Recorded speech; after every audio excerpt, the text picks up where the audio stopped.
Olá, pessoal, sejam bem-vindos a mais um TPM. E hoje aqui com meu parceiro Cleiton, um convidado super especial. Saulo Duarte, Saulão, Saulinho para alguns, Saulão para outros. Saulo que é nosso antigão de casa aqui, parceirão das antigas, e Saulo atua aqui no time de desenvolvimento, na parte de front. E aí eu vou chamar Saulo aqui para ele se apresentar um pouco para nós. Por favor, Saulo. E aí, Cleiton, Bruna, tudo bem? Meu nome é Saulo, sou desenvolvedor front-end, já trabalho, esse ano acho que eu completo 6 anos de casa, e já estou na área um bocado de tempo também, e gosto muito de trabalhar aqui. Front-end, 6 anos aqui, 6 anos? 6 anos, já. Pô, eu estava na empresa, saí, mas voltei, desde essa volta, estou há 6 anos. Vou fazer 6 anos agora. Tempo, né? Para começar um pouquinho, para a gente falar sobre o que a gente trabalha hoje em dia, né? A gente trabalha com um produto hoje específico, que é do mercado imobiliário, e a gente queria entender um pouquinho qual é a stack que você utiliza hoje no seu trabalho, né? Qual é hoje no seu dia a dia em si, porque tem várias, só que em alguns produtos a gente adapta, né, para usar algumas específicas. Aqui no CV, mais por conta do histórico, mais de 90% é em PHP.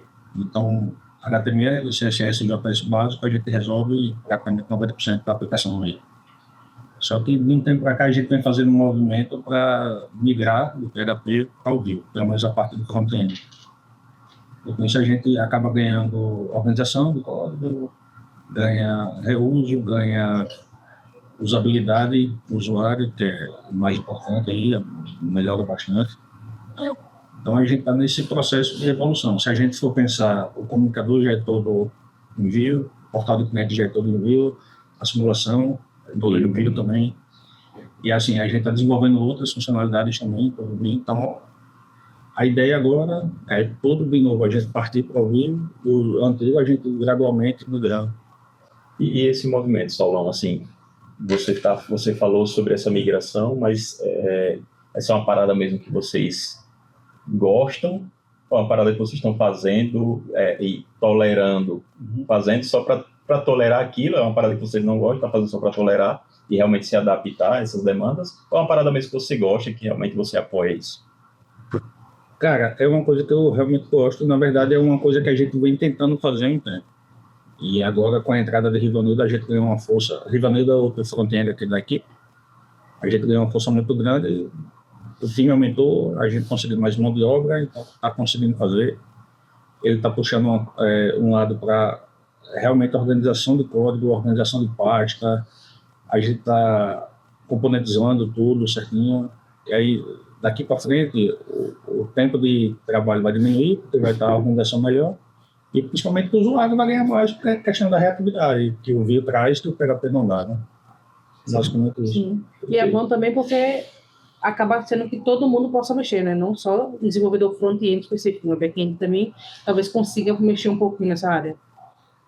Talvez o back-end tenha uma curva um pouquinho maior de aprendizado, porque foge um pouco daquele básico de HTML, CSS e JS lá, né? Ele vai ter que dar uma aprendida no framework, mas assim... Faz parte. Faz parte. Ô, Saulão, e você falou uma coisa, acho que a gente até esqueceu, né? Acabou passando despercebido. Saulo não é o único desenvolvedor front-end aqui do CV, né? Tá você e mais quantos, Saulo? Vamos contar. Eu, Rivanildo, Denison, Daniel, Everton, pastor. Nós somos 5. Tá cada um em um time, né? Hoje, cada um... Para quem não entende o contexto, né, de como era antigamente, né, Saulo está aqui desde o começo, existia um time front-end separado, ao qual eles faziam demandas para todos os times, né, que os front-ends faziam coisas para todos os times, só que eles estavam separados. Não é um stack separado, um time separado no caso, e depois eles se juntaram aos times, né? Fez essa divisão em cada um, ficou dentro do time, mas eles ainda atuam uniforme, né? Tipo, eles vão junto, validam tarefas juntos, mesmo estando em times distintos aqui dentro do CV, né? Sim. Boa. E agora sim, para dar andamento às nossas, ao nosso rito aqui tradicional, queria saber, Saulão, tem alguma, falando de tecnologia mesmo, tem alguma delas que no seu dia a dia você evita?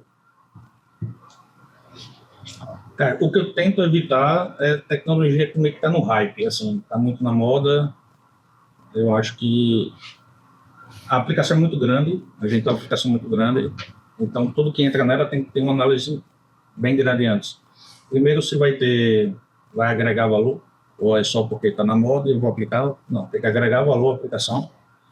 Segundo, se ela está maturada, assim, se ela está muito tempo, está consolidada no mercado, não é aquele negócio que tem um boom inicial e depois morre logo, ela tem que estar muito tempo no mercado para a gente saber que ela realmente faz sentido entrar na aplicação.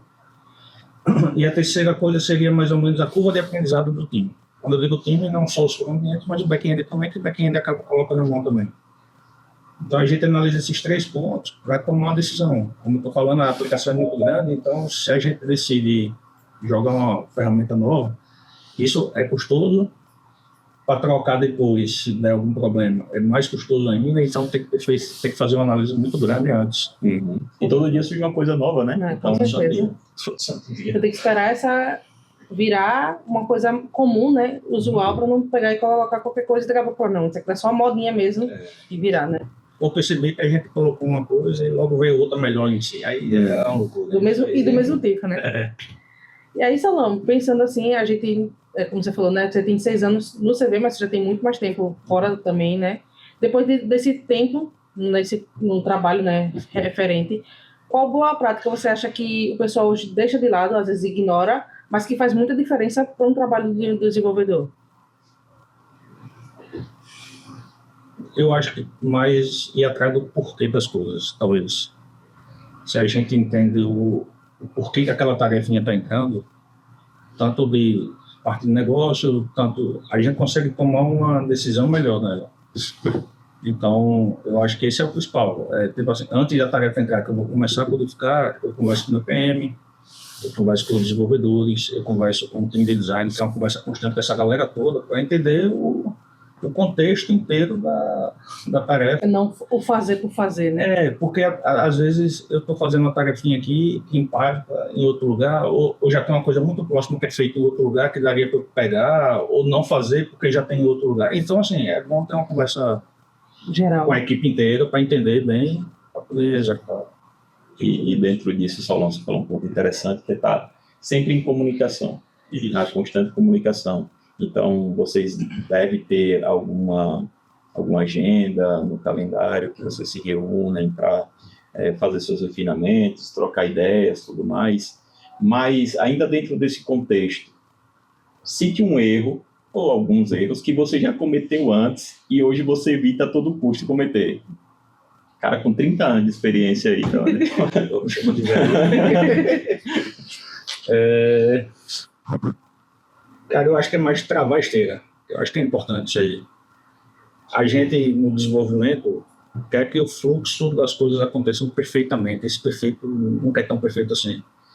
Às vezes por timing de mercado, às vezes por um prazo que foi dado para o cliente, que não chega para a gente, e isso geralmente só chega o cardzinho para a gente executar.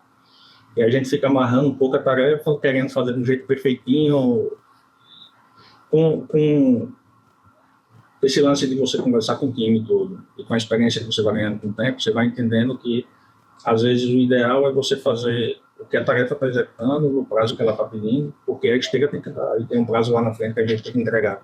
Sim. Isso é uma coisa que eu venho me conhecendo muito, por isso que eu reforço a questão da conversa com todos os pares envolvidos ali, o desenvolvimento, o PM, que é o produto dentro do meu time, né?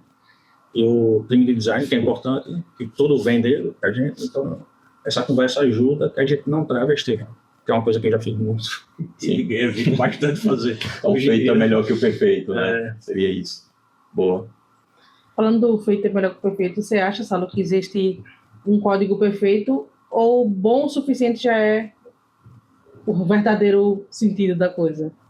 Eu acho que existe código perfeito. Para mim, código perfeito é aquele código simples, que tanto o desenvolvedor júnior, quanto o sênior, quanto o desenvolvedor back-end consegue ler, entender rapidamente e dar continuidade na tarefa. Isso para mim é o código perfeito. Quando a gente joga complexidade demais ali dentro, basicamente uma pessoa só vai entender quem fez. Com certeza. E às vezes, 6 meses depois, essa mesma pessoa entra lá para mexer e ela nem sabe. Então, assim, o perfeito para mim é isso. E assim, você falou do bom o suficiente. A gente sempre associa o bom o suficiente a fazer de qualquer jeito. Talvez não seja. Eu acho que o bom o suficiente é fazer o que a tarefa necessita. Eu vi até uma frase um dia desse que é matar um mosquito com um canhão. A gente Sim. não precisa usar tudo numa besteirinha, entendeu? O Sim. foco talvez seja aí, isso aqui precisa, é o mínimo necessário, bem feito, sem gambiarra, que eu vou entregar para não me morder mais na frente. Muito bom. Tem que pensar, como você falou, né? Pensar no futuro, porque daqui a pouco você vai voltar com esse mesmo código quando você olhar para isso. Não sei o que eu fiz aqui, não é? E de vez em quando a gente abre um código lá e vê o nome de quem comitou aquilo e começa a xingar o cara. Faz parte do dia a dia, né? Faz parte, realmente. Saulão, uma questão curiosa é o seguinte, que de 2000 para cá, né, a gente está falando, não tem 30 anos ainda, não tem 3 décadas, mas de 2000 para cá, houve uma evolução constante da internet e da web, e com isso as coisas foram ficando mais aperfeiçoadas, vamos dizer assim, né? Então, quando a gente para observar algumas páginas antigas, né? Então, eu sou da época, eu acho que muita gente deve ser da época do Orkut. Vamos falar do Orkut, ou de qualquer uma outra. Eu sou novinha, também sou. Você já bateu papo no MSN da UOL? Bate-papo, você também? Não, você não. Ele vai negar aqui. Não, bate-papo não, mas tem MSN sim. Bate-papo não, pô. Tá, então vamos lá. Orkut. É que... Sumiu? Tá. Falando do Orkut, ali, quando a gente fazia uma análise inspecionada da tela, a gente via que era um HTML com CSSão, raramente um JavaScript mais aperfeiçoado, né? E aquilo funcionava bem, né, para o momento e tal. Então era uma parada muito mais simples. Você acha que de lá para cá o front-end ele ficou mais complexo ou ele só ficou mais forte, mais poderoso? Eu acho que mais poderoso. Antigamente, não é que era limitado, mas era muito mais difícil a gente fazer as coisas. E a gente se restringia a fazer coisas mais simples, né? Você falou, uma telinha simples. Hoje em dia a gente se preocupa com performance, a gente se preocupa com usabilidade. Então, assim, a gente tem muito mais ferramenta hoje para fazer coisas bem maiores.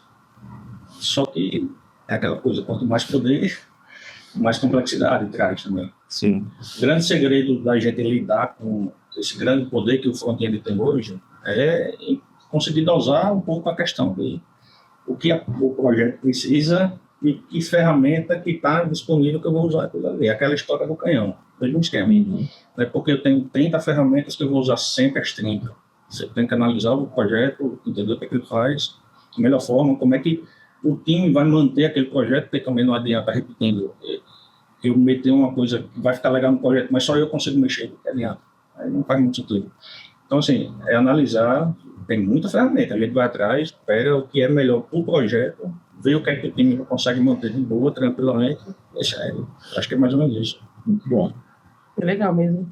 E nessa nova, né, seguindo esse hype novo aí, a gente tem falado muito de IA em tudo, acho que a gente já usa IA em tudo, né? Só que como está sendo no front-end, você acha que está ajudando, atrapalhando? Como é que ela está inserida, né, no dia a dia também? Pô, tá ajudando pra caralho. Não, ele é governo francês. Ajuda para baralho. Rapaz, está ajudando muito. Hoje em dia a IA é um par do desenvolvedor e anda os dois de mão dada. E quem não está usando, tirando fruto com isso aí, Está perdido ainda, né? perdido. Quer fazer um formulário de pesquisa aqui agora? Consegue fazer em quanto tempo? Aí depende da conexão da internet. Mas assim, mas tem um porém também aí, vamos com calma. A IA está avançando muito, assim, é legal demais. Tipo assim, 80% basicamente do que a gente fazia de tarefa simples, a IA está chegando e ela tem umas coisas legais, tipo assim, a gente trava no código, joga o código, mas ela acha o erro, aponta o erro. Isso é muito fácil. Em vez da gente perder uma tarde inteira tentando debugar um código, joga na IA, 10 segundos está resolvido. O grande lance é a gente entender que depois disso a gente tem que entender, ler e entender o que a IA devolveu para a gente ver se vale a pena aplicar ou não. Isso é essencial. Se a gente pega sem ler e joga lá, isso pode morder a gente na frente. Então, assim, O código pode ser mais complexo, né, também. Isso. É entender que a IA te dá um código, mas quem entrega a solução é a pessoa, né, é o desenvolvedor. Ele realmente tem que ler mesmo. Sim, o pensamento, a análise em cima de tudo que você precisa, né? Porque não é só realmente que você quer fazer um bolo, mas um bolo com recheio, sem recheio, é um bolo zero lactose, não é zero lactose, então não é só o bolo, né? Sim. É como você espera que o bolo seja feito e tal. E quem vai consumir esse bolo, é claro. Né? Muito bom. Saulão, uma curiosidade, eu sempre fico assim, quando eu converso com os desenvolvedores, eu fico me questionando, por que Saulo Front e não Saulo Back? O que é que te levou para essa escolha? Eu acho que foi os caminhos da vida mesmo. Eu sou formado em design gráfico. Eu venho do design, só que não aguentei muito lidar com a opinião dos outros, assim. É porque, deixa eu tentar explicar melhor. Isso foi indireta para você, eu acho. Deixa eu tentar explicar melhor. O design, a gente lida muito com o gosto pessoal das pessoas. A pessoa pega um trabalho de design, a gente entrega, pode fazer o melhor estudo, a melhor coisa. Quando eu bato, pô, não gostei disso aqui, não. Mas não gostou por quê? Não, porque eu gostei. Isso me consumia por dentro. Frustra a sua expectativa. Aí, eu não quero trabalhar tendo que ficar lidando com isso no dia a dia. E aí acabou surgindo uma vaga lá como suporte de um time, suporte básico, HTML simples, cadastrar conteúdo, essas coisas. E daí cheguei onde eu estou. Por que não back? Assim, eu tenho uma pós em desenvolvimento full stack, então assim, eu faço um pouquinho do back, mas topo, mas não mexo. O caminho é esse, né? Acho que é ser o full stack mesmo, né? Acho que o do futuro é, pelo menos, o que mais demanda hoje em dia, né? Se você chega para um back, o cara tem que saber o mínimo do HTML, mas se você chega também para um front, se ele mexe com JavaScript, então, que é uma stack do front, né? Que surgiu para o front, ocasionalmente ele está ali inserido no contexto do full stack, porque o JavaScript é usado no back também, né? Sim. E também, assim, como eu tenho esse background de design, eu consigo topar mais no design sendo front do que no back. Então, eu acho que hoje em dia até se perdeu um pouco isso aí. Antigamente a gente tinha aquele lance de web design, né? Que é o cara que fazia tudo. Fazia o layout, fazia o sitezinho dele ali. E aí, hoje em dia, a gente vê o front-end e programador. Mesmo que faça front-end, é o cara com a cabeça de programador. Eu acho que um grande trunfo para o front-end é ter um pezinho no design também. Porque quer queira ou quer não, a gente está mexendo com a tela. Está mexendo com o que o usuário está vendo, está interagindo. Então é legal você ser programador, porque você consegue desenvolver muita coisa, mas você tem um olhar de design, para mim, um grande trunfo, porque você consegue conversar melhor com o time de design e você apresenta soluções melhores para o usuário, que é no final das contas, é o importante da história. Legal. Bruninha tem uma pergunta coringa para fazer, mas você que está assistindo, é importante que frise, porque assim, muitos de vocês têm interesse de entrar no mundo do desenvolvimento, né? Como um plano de carreira, algum desejo, algum sonho, até mesmo particularmente falando, tá? Seus projetos pessoais e afins.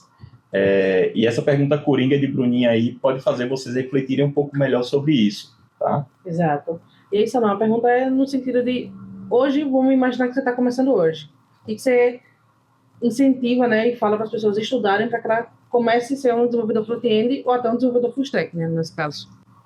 Do zero. Do zero. Você está falando assim, começando hoje, eu decidi fazer uma faculdade, assim. Você era médico, né? E está entrando na programação agora.